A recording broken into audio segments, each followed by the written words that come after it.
Hey, this is Professor Perez from Saddleback College again. Today, we're going to work on scientific notation. Now, this is going to be a two-part video.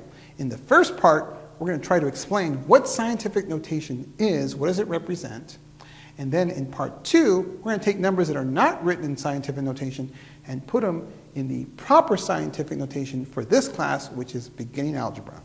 Of course, before we get started, we've got to see what Charlie's up to. He better be ready to go. Hey, Charlie, ready to go? Yeah. Okay, we're doing scientific notation, so here we go, right there. Now, here's some examples of numbers that are expressed in scientific notation. 1 times 10 squared, there you go, 2 times 10 to the negative 2. Now notice the underlined numbers there, okay, they meet the condition for scientific notation for this course, beginning algebra. The underlined numbers above will always be equal to or greater than 1, or they'll be less than 10. And so those numbers meet the criteria. So here are some numbers that are not written in this beginning algebra format for scientific notation. 0.1 times 10 squared. Well, 0.1, that's less than 1. We don't want that. 21 times 10 to the negative 2. We don't want that. 21 is bigger than 10. 0.83, well, that's less than 1. We don't want that. Or 83 times 10 to the negative 3.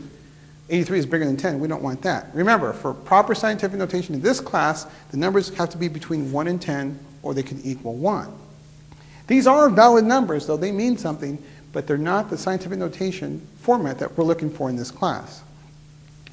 So let's talk about scientific notation. What do they actually represent? Now, I know some of you say, oh, I just move the decimal to the left and the right, and that's all. Yeah, that's like that song, huh? To the left, to the right, and all that other stuff. Well, we'll talk about that later. Anyway, 1 times 10 squared, yes, you can just move the decimal, but let's try to understand why this works. Okay, 1 times 10 squared. Pay attention, Charlie. Yes. All right, here we go. 1 times 10 squared. What does 10 squared mean, Charlie? 10 times 10. 10 times 10, that's right. 10 times 10 is how much? 100. 100, obviously. And 1 times 100 is what? 100. 100. So 1 times 10 squared does represent 100. That's right. Okay, 2 times 10 to the negative 2, Charlie. What does 10 to the negative 2 mean? 1 over 10 squared. 1 over 10 squared, that's right. So we're going to multiply 2 times 1 over 10 squared. Let's write 2 as a fraction, 2 over 1, and 1 over 10 squared is 1 over 100. How do we multiply fractions, Charlie? Straight across top. Straight across top and straight across the bottom. That's right. So 2 over 1 times 1 over 100 is 2 hundredths, or 2 over 100. How do you write that as a decimal, Charlie? 0.02. 0.02, there you go. 2 times the negative 2 does mean 0.02. That's right. Well, let's do this one. 8.3 times 10 to the first power, Charlie. What does that mean? 8.3 times 10. 8.3 times 10. Now, what does 8.3 mean, Charlie? What? 8.3. What does that mean? What? It means 8 plus 3 more tenths. It's like a mixed number. 8 3/10. Well, if we have 8 3/10 and we're going to multiply by 10, we have to use what property, Charlie? Distributive property. Distributive property. That 10 has to be multiplied in those brackets. So let's do that. What's 8 times 10, Charlie? 80. 80. Plus, what's 3/10 times 10? That would be 3. That's 3. And what's 80 plus 3? 83. 83. There you go. So 8.3 times 10 to the first power does equal 83. Now, how about 8.3 times 10 to the negative 3, Charlie? What does 10 to the negative 3 mean?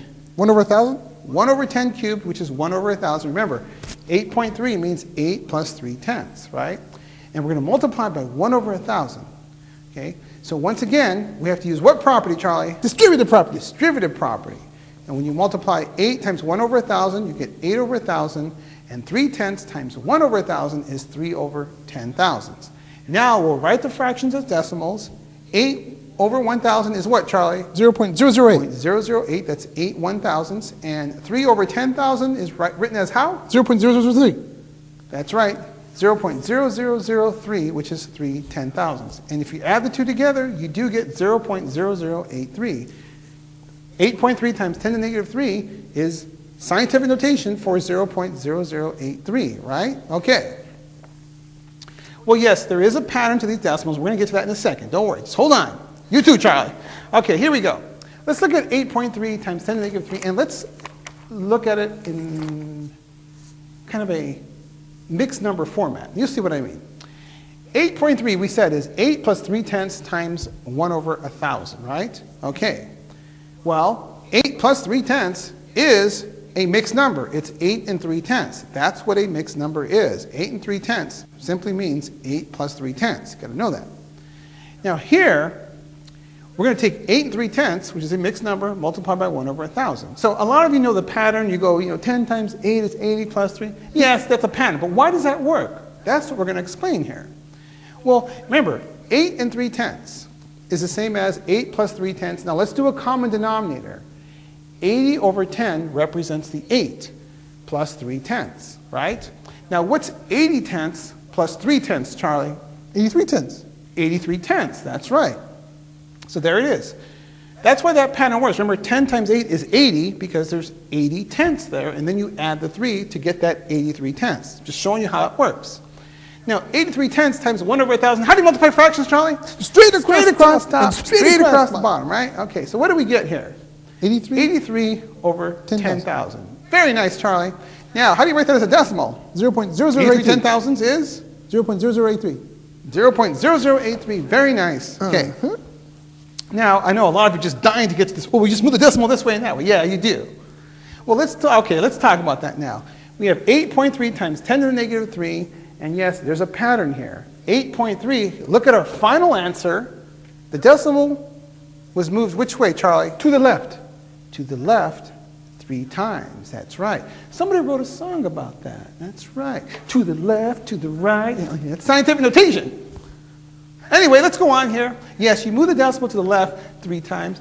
Okay, and so that's how you get that answer from scientific notation. So let's talk about that pattern. So I know a lot of you out there, they want to do it that way. Okay, fine, let's do it. Okay, here we go. We have 1 times 10 squared. Okay, so in this case, where's the decimal on the 1, Charlie? Just to the right. That's right, it's just to the right. Now, okay, we're going to move the decimal which way, Charlie? To the right. To the right 2 times, because 10 squared, when you multiply by powers of 10, if you see a 2 up there, it's positive, you move it to the right. How many times, Charlie? 2. 2 times. Now, if we move it 2 times, what do we have to do? Put zeros. We got to put zeros in there to give us that 100. There's your decimal. Your answer is 100. There you go. So in this case, we actually multiplied by 100. When you multiply by 100, move the decimal to the right 2 times. Now, this next one, 2 times 10 to the negative 2. Okay, remember, the decimal is just to the right of the 2. Now, 10 to the negative 2 actually means 1 over 10 squared, which is 1 over 100, right? So you're actually dividing by 100. But some of you just say, oh, I have a 2, right, with a decimal to the right, and I have a negative 2 as my exponent of the 10, and I move the decimal which way, Charlie? To the left. To the left 2 times, because you're dividing by 100. Put your placeholder 0 there, put your decimal, and the answer is 0.02. So make note, in this case, we divided by 100. Okay, let's do the next one. 8.3 times 10 to the first power. Okay, we're multiplying by what, Charlie? 10. 10, that's an easy one. 8.3, we move the decimal 1 place to the right, and we just put it there. That gives us the 83. We multiply by 10. Okay, we got one more. 8.3 times 10 to the negative 3, Charlie. Okay, we have an 8.3. We have our exponent on the base 10 as a negative 3, so we're going to move it which way, Charlie? To the left. To the left 3 times. What do we need to do? Zeros.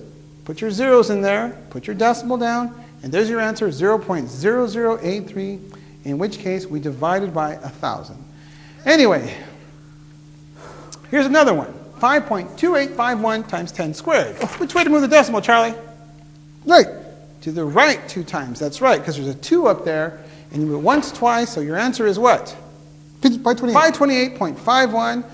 In this case, we multiply by 100. Let's do one more here. 1.2985 times 10 to the negative 5. You move the decimal which way, Charlie? To the left. To the left 5 times. Go ahead and do that. We need to put what in there? Zeros. Our zeros for our placeholders. There we go. And put your decimal place there. There it is. And so your answer is right there, 0.0000012985. Very nice. In this case, we divided by 100,000. We get time for one more. Here's a negative one. We'll do it really quickly here. 7.08. Move it to the left 3 times. Put your zeros in there. And there you go. Your answer is negative. Here, we divided by 1,000. That's it. We'll see you soon for part 2.